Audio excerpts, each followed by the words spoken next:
tous, merci à vous de nous rejoindre pour un nouveau journal des sports sur i24 News. Beaucoup de résultats aujourd'hui, alors je compte sur vous, surtout restez avec nous.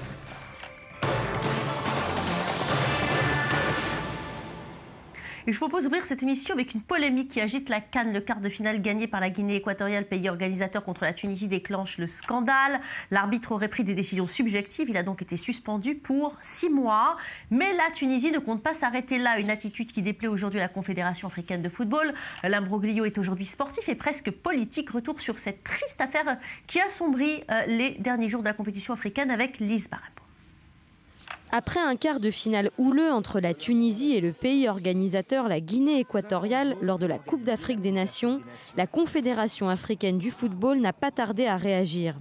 L'arbitre Sishourn Rajendra Passard a été suspendu pour 6 mois par la CAF. C'est pas la fin du monde pour le football tunisien, mais je pense que c'est une grosse critique qu'il faut faire pour le football africain, parce que c'est une honte d'avoir des arbitres comme ça à un tel niveau. L'arbitre avait accordé un pénalty très contestable à la Guinée équatoriale dans les arrêts de jeu du temps réglementaire. Un geste qui a permis au pays hôte, alors mené 0-1, d'égaliser et de s'offrir la prolongation. En toute fin de prolongation, il a ensuite mis fin à la partie avant même que le temps additionnel ne soit écoulé. Un arbitrage que l'entraîneur de la Tunisie a immédiatement contesté.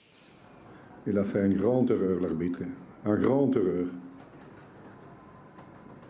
Je suis encore sage maintenant de dire ça. Je félicite Guinée. Mais vous avez vu comme moi, c'est difficile d'accepter certaines choses dans la vie. L'arbitre a ensuite été raccompagné par les forces de l'ordre hors du terrain. Les supporters tunisiens l'ont suivi jusque dans le tunnel d'accès aux vestiaires. L'élimination controversée des Aigles de Carthage a entraîné la consternation des fans et de la fédération tunisienne. C'est du vol. Du vol à l'état pur, parce que il y a eu un péno, il n'y avait pas de péno, il y a eu un coup franc, il n'y avait pas de coup franc, il y a 2 buts. Voilà. Un match suivi par des débordements en Tunisie.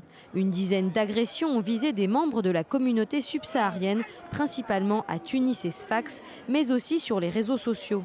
Le président de la fédération tunisienne, Wadi Jari, a par la suite démissionné de la commission d'organisation de la CAN pour signifier son mécontentement. La CAF a même été accusée de partialité par des joueurs et a donné jusqu'au 5 février à minuit à la fédération tunisienne pour présenter ses excuses. L'organisation tunisienne a déjà écopé de 50 000 $ d'amende. Si elle refuse de s'excuser, la Tunisie sera exclue de la prochaine édition de la CAN en 2017. Et les quarts de finale de la Coupe d'Afrique des Nations 2015 ont réservé leur lot de surprises, de matchs haletants et aussi de controverses. Place maintenant aux demi-finales avec désormais la grande favorite, la Côte d'Ivoire face à la République démocratique du Congo. Ça, c'est ce soir. Et puis, le Ghana va affronter la Guinée équatoriale. Ça sera demain soir. 2 très beaux matchs en perspective. Regardez. Les supporters ivoiriens s'y voient déjà. Depuis que leur équipe a battu l'Algérie dans le choc des quarts de finale, ils n'imaginent pas qu'elle n'aille pas jusqu'au bout. Les Fennecs, meilleurs Africains au classement FIFA, étaient pourtant les favoris du tournoi, mais ça n'a pas suffi à dompter les éléphants, vainqueurs 3-1 de cette finale avant l'heure et qui ont sorti leur meilleur match au meilleur moment. Je pense qu'on a battu la meilleure équipe du tournoi. Donc là, il fallait rester très bien organisé et essayer de contrer cette équipe et être très performant sur les coups de pied arrêtés. En demi-finale mercredi, les coéquipiers de Gervinho se présenteront en position de force contre la République démocratique du Congo, véritable miraculé des quarts de finale. Menés 2-0 par leurs voisins du Congo, les Léopards ont inscrit 4 buts dans les 25 dernières minutes du match pour arracher la victoire. Les Ivoiriens savent donc qu'ils devront se méfier des joueurs de Florent Mbengé, qui les avait d'ailleurs battus chez eux lors des qualifications. La Grande Côte d'Ivoire n'avait pas perdu depuis je ne sais combien d'années chez elle. Et on les a battus. La génération de Yaya Touré l'a dit d'ailleurs, ils n'avaient jamais perdu à domicile. Et nous avons réussi à gagner là-bas. Donc ils vont être très revanchards. Le Ghana, quant à lui, se prépare à disputer sa 5e demi-finale consécutive en Coupe d'Afrique des Nations. Les Black Stars ont facilement disposé de la Guinée, 3-1. Jeudi, ce sera l'autre Guinée qui leur fera face. La Guinée équatoriale, modeste pays hôte que personne n'attendait à ce niveau, mais qui sera portée à domicile par une grande ferveur populaire. C'est très difficile de jouer contre l'équipe qui accueille, avec tous leurs supporters, et c'est dans leur pays. Chaque match est un défi. Notre groupe était un défi, et aujourd'hui c'était un défi. Donc ce sera encore un grand défi, et ce sera une demi-finale. La controverse accompagne néanmoins le conte de fées de la Guinée équatoriale, sauvé face à la Tunisie par un pénalty extrêmement généreux en fin de temps réglementaire. Furieux, les Tunisiens ont crié à l'injustice, alimentant la polémique sur la qualité de l'arbitrage dans cette CAN. Mais les joueurs équato-guinéens ne veulent penser qu'à une seule chose. Ils ont maintenant rendez-vous avec la première demi-finale de Coupe d'Afrique de leur histoire. La Coupe de la Ligue à présent, le Paris Saint-Germain s'est imposé sur la pelouse de Lille, 1-0 en demi-finale. Les Parisiens qui défendront donc leur titre le 11 avril prochain face à Monaco ou Bastia, et ça sera au Stade de France. Si les hommes de Laurent Blanc signent leur 6e victoire d'affilée, une seule a été obtenue par plus d'un point d'écart, 4-2 contre Evian. Rappelez-vous, le Paris Saint-Germain qui peine toujours à se montrer convaincant sur la durée. Cette semaine, s'annonce difficile pour le Paris Saint-Germain. D'abord, duel contre Lyon dimanche à Gerland. En cas de victoire sur l'actuel leader de Ligue 1, Laurent Blanc et son équipe pourraient reprendre la tête du championnat. En attendant, le 17 février prochain et le choc entre Chelsea et le Paris Saint-Germain en Ligue des Champions. Et puis, football toujours. Hatem Ben Arfa a annoncé qu'il quittait l'OGC Nice. Il lui avait été interdit de jouer en France par la Fédération française de football et par la FIFA pour avoir cumulé trop de clubs différents cette année. Après Newcastle et Hull City, le club azuréen était à sa 3e destination cette saison. Son appel a donc été rejeté. Malgré ce coup dur, le milieu offensif veut continuer dans le football. Écoutez-le. Je suis très triste de ne pas pouvoir jouer, quoi. C'est ça surtout qui me fait mal, c'est de ne pas pouvoir jouer avec tout ce qu'on a fait ici. De ne pas pouvoir jouer aujourd'hui, ça me fait vraiment très mal. Je suis persuadé qu'Hatem aurait fait de très très belles choses chez nous, qu'il se serait épanoui et qu'on aurait découvert un Hatem Ben Arfa avec un angle bien différent de celui qu'on veut bien donner sur ce garçon. Et c'est donc un vrai regret que je peux avoir. Voilà, en tout cas, moi je tiens à le remercier du comportement qu'il a eu avec tout le monde. Foot allemand à présent, ça ne va toujours pas mieux pour le Bayern de Munich depuis la trêve hivernale. Les Bavarois n'ont toujours pas gagné. Cette fois-ci, ils ont fait match nul contre Schalke. Coup du sort. Dès le premier quart d'heure, un pénalty est accordé pour les visiteurs et Boateng est expulsé alors que la faute semblait être commise en dehors de la surface. Un semblant de justice avec Manuel Neuer qui s'interpose. Après avoir résisté pendant toute la rencontre, Arjen Robben pense faire le plus dur et ouvre le score de la tête sur corner.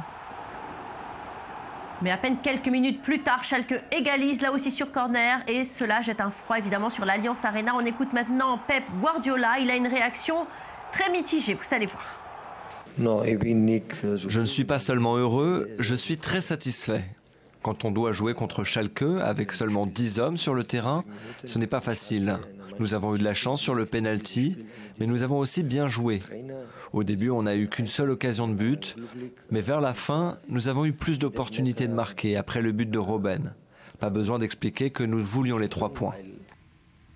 Et de l'Allemagne, on se rend en Angleterre pour la FA Cup. Manchester United s'est rendu sur le terrain de Cambridge pour un replay. En Coupe d'Angleterre, il n'y a pas de prolongation. Et lors du premier match, les deux équipes avaient fait 0 partout. Malgré quelques occasions chaudes pour Cambridge, ce sont les Reds Devils qui frappent les premiers sur une remise de Fellaini. L'Espagnol Juan Mata ouvre le score.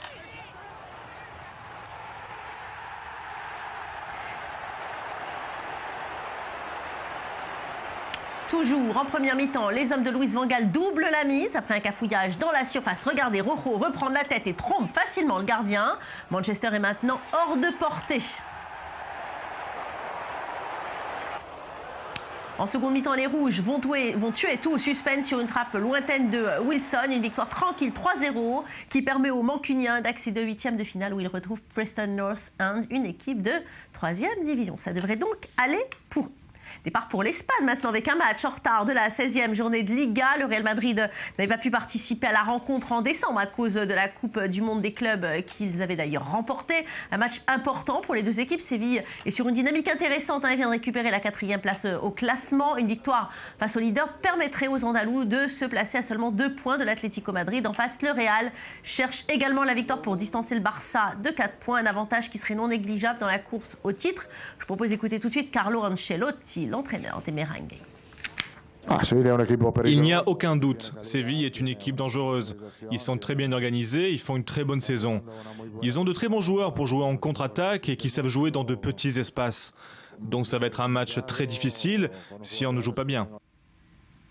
Puis on reste en Espagne avec cette nouvelle. Josep Maria Bartomeu, président du FC Barcelone, a été mis en examen pour fraude fiscale, présumée liée au transfert de l'attaquant Neymar, une fraude dont le montant s'élèverait à presque 3 millions d'euros. Je vous rappelle que son prédécesseur, Sandro Rosell, ainsi que le club, avaient déjà été inculpés dans cette affaire. Le président du Barça devra répondre de ses actes le 23 février prochain. Handball avec l'équipe de France qui vient d'être sacrée champion du monde au Qatar. Ils ont été reçus à l'Elysée par le président de la République française, François Hollande, avec tous les honneurs. Il y a de quoi, ils sont maintenant champions d'Europe en titre, champions olympiques en titre et champions du monde en titre. Et si tout ça ne suffisait pas, c'est la première fois qu'une équipe est sacrée championne du monde à 5 reprises. Et bien cela leur a valu effectivement un très bel hommage de la part du président Hollande. On l'écoute. Jamais aucune équipe de handball n'avait accroché 5 étoiles à son maillot. Jamais. Et je vous l'ai une fois rappelé, ça fait 20 ans que ça dure. Ça doit être énervant pour les autres. Je vais avoir une pensée pour eux. Pour ceux qui, à un moment, disent qu'ils vont rencontrer l'équipe de France dans une grande compétition. Et ce mondial de handball qui a eu lieu au Qatar, ce mois-ci encore un très bel exploit sportif pour le Qatar. Le petit Émirat a réussi à organiser un mondial de handball digne des millions dépensés. Pour une fois, l'équipe nationale qatari a aussi donné du fil à retordre aux autres participants. Une équipe qui a perdu en finale face à la France, mais dont le niveau montre que l'Émirat a décidé de devenir un véritable poids lourd dans le domaine du sport. Mais les stratégies du Qatar ne payent toujours pas en matière de sport. Les explications de Lise Barenbaum.